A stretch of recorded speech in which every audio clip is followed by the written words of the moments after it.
نحمده ونصلي على رسوله الكريم اما بعد فاعوذ بالله من الشيطان الرجيم بسم اللہ الرحمن الرحیم۔ میرے واجب الاحترام بھائیوں دوستوں،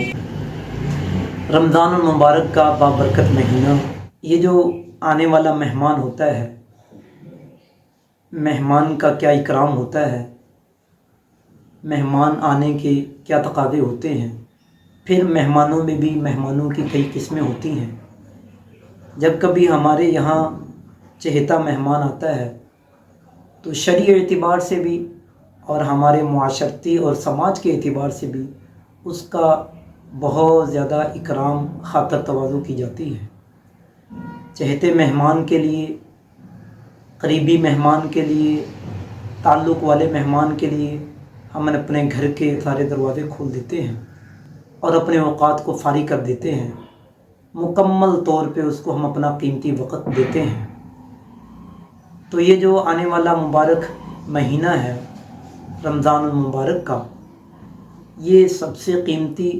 اور اللہ کی نظر میں، اللہ کے محبوب صلی اللہ علیہ وسلم کی نظر میں سب سے محبوب مہمان ہے، جن کے بارے میں حدیث میں آتا ہے کہ رسول اللہ صلی اللہ علیہ وسلم اتنے زیادہ اس کے منتظر رہتے تھے، آپ بہت زیادہ اس کے مشتاق رہتے تھے، اور آپ کا وہ انتظار اور آپ کا وہ شوق، اس کے انتظار میں جو آپ کا شوق تھا، حضور صلی اللہ علیہ وسلم اپنی اس دعا میں اس کو اظہار فرمایا کرتے تھے۔ آپ یوں دعا فرمایا کرتے تھے، اللہم بارک لنا فی رجب و شعبان وبلغنا رمضان۔ اے اللہ، ہمارے اس رجب اور شعبان کے مہینے میں برکتیں عطا فرمائیے اور رمضان تک ہمیں پہنچائیے۔ آپ صلی اللہ علیہ وسلم ان دعاؤں میں اس رمضان کا انتظار فرمایا کرتے تھے، بلکہ یہ ایک دعا جامع دعا ہے کہ جس کے بارے میں علماء نے لکھا ہے کہ حضور صلی اللہ علیہ وسلم گویا کہ یوں فرما رہے ہیں کہ اے اللہ، اگر میرا دنیا سے چلے جانا، دنیا سے وصال فرما جانا اگر مقدر ہے، آپ نے لکھ ہی دیا ہے، تو پھر اس آنے والے سال کا رمضان المبارک میری زندگی میں مقدر فرمائیے اور میری موت کو اور میرا دنیا سے چلے جانے کو اس رمضان کے آخر تک مؤخر فرما دیجیے۔ گویا کہ اللہ کے حضور صلی اللہ علیہ وسلم کے بارے میں آتا ہے، آپ دنیا کو بہت زیادہ پسند نہیں فرماتے تھے، اور نہ ہی دنیا میں بہت زیادہ درازی عمر کو آپ پسند فرمایا کرتے تھے۔ اس کے باوجود رسول اللہ صلی اللہ علیہ وسلم رمضان کے منتظر رہتے تھے، اور بلکہ جب رمضان کا مبارک مہینہ قریب آتا تھا تو حضور اکرم صلی اللہ علیہ وآلہ وسلم صحابہ اکرام کو یہ دعا سکھایا کرتے تھے، اللہم سلمنی لرمضان، کہ اے اللہ، مجھے رمضان کے لیے صحیح سالم رکھیو، صحت و سلامتی کے ساتھ اس رمضان کو میری زندگی کا مقدر فرمانا۔ اور آگے لمبی دعا ہے، آپ یوں آگے فرمایا کرتے تھے کہ رمضان کو بھی میرے لیے صحت و سالم رکھیو، جی سلامتی کے ساتھ اس رمضان کو میری زندگی کا مقدر فرمائیو۔ یعنی جانبین سے یہ دعا ہے کہ مجھے بھی رمضان کے لیے تندرست رکھیو، صحت و سلامتی کے ساتھ رکھیو، اور رمضان کو بھی میری زندگی میں اسی طرح کا مقدر فرما دیجیے۔ اور آگے آپ فرمایا کرتے تھے کہ اس کو ہماری طرف سے قبول بھی فرما لیجیے۔ تو صحابہ اکرام کو حضور صلی اللہ علیہ وسلم یہ دعا سکھایا کرتے تھے۔ اور اسی کے ساتھ ساتھ حضور صلی اللہ علیہ وسلم کی ایک حدیث ہے، آپ یوں فرمایا کرتے تھے کہ اگر میری امت کو یہ پتہ چل جائے کہ رمضان کیا چیز ہے تو میری امت یہ تمنا کرنے لگے، ہے کاش کہ سارا سال رمضان ہی رمضان ہوتا، سارا سال رمضان ہی رمضان ہوتا۔ اللہ کریم نے اس امت پہ بڑے احسانات فرمائے ہیں۔ صحابہ اکرام نے کسی موقع پہ رسول اللہ صلی اللہ علیہ وسلم سے پوچھا کہ اللہ کے حبیب صلی اللہ علیہ وسلم، جو پہلی امتیں اور پہلی قومیں تھیں ان کی لمبی لمبی زندگیاں تھیں، مثلا سیدنا نوح علیہ نبینا علیہ الصلوۃ والسلام کے بارے میں آتا ہے کہ 950 سال ان کا دورانیہ تھا، ان کی نبوت کا اور ان کی تبلیغ کا، تو اتنی لمبی زندگی ان قوموں کی، تو رسول اللہ صلی اللہ علیہ وسلم سے اس بات پہ جب صحابہ کرام نے استفسار کیا کہ اللہ کے حبیب صلی اللہ علیہ وسلم وہ تو اعمال کے اعتبار سے ہم سے بہت آگے چلے جائیں گے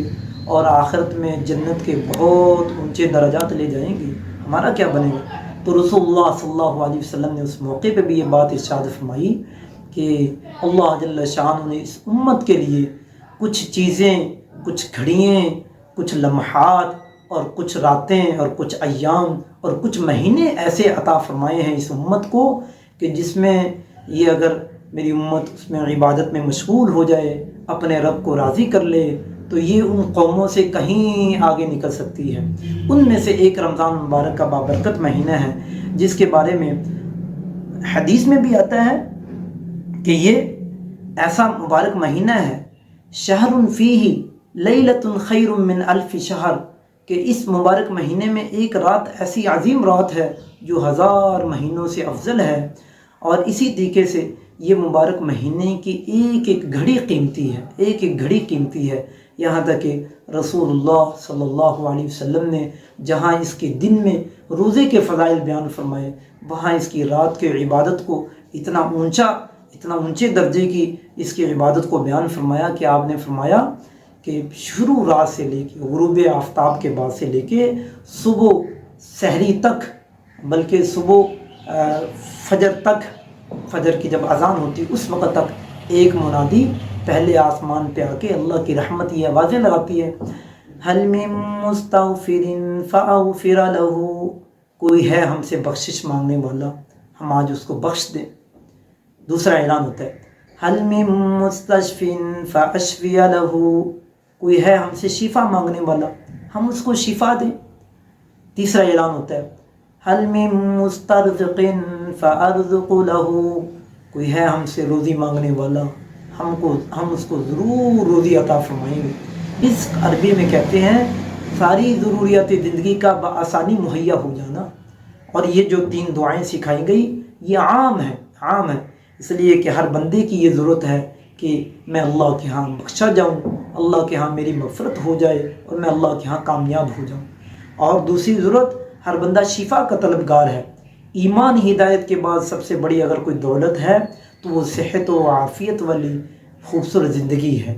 صحت و تندرستی والی خوبصورت زندگی ہے۔ اور تیسری دولت فرمایا کہ کوئی ہم سے ہے روزی مانگنے والا، اور روزی کے بارے میں رزق کے الفاظ بیان کیے گئے، اور رزق کے بارے میں آتا ہے کہ رزق عربی میں کہتے ہیں ساری ضروریات زندگی کا بآسانی مہیا ہو جانا، نیک صالح بیوی بچے بہن بھائی دوست احباب رشتہ دار،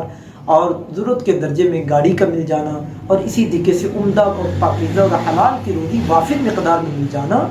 یہ رزق ہے عربی میں۔ اور چوتھی جو دعا سکھائی، چوتھی دعا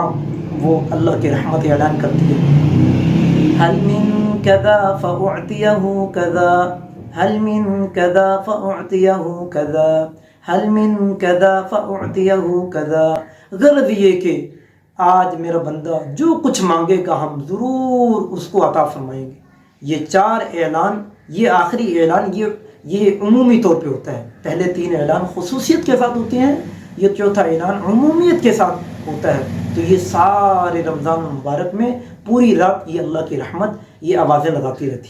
تو اس لیے ہم خود ہی اس سے اندازہ لگا لیں کہ یہ آنے والا مہمان مہینہ، مبارک مہینہ اللہ کے ہاں کتنا قیمتی ہے، اور اللہ کے ہاں اپنے بندوں کو نوازا جانا، اپنے بندوں پہ اللہ کی عنایتیں مہربانیاں کس قدر ہیں اپنے بندوں پہ۔ اب محترم بھائیو دوستو، اس کے لیے ہم پہلے ہی سے تیار رہیں، جیسے رسول اللہ صلی اللہ علیہ وسلم اس کے منتظر رہتے تھے اور آپ مشتاق رہتے تھے، بلکہ بعض روایات میں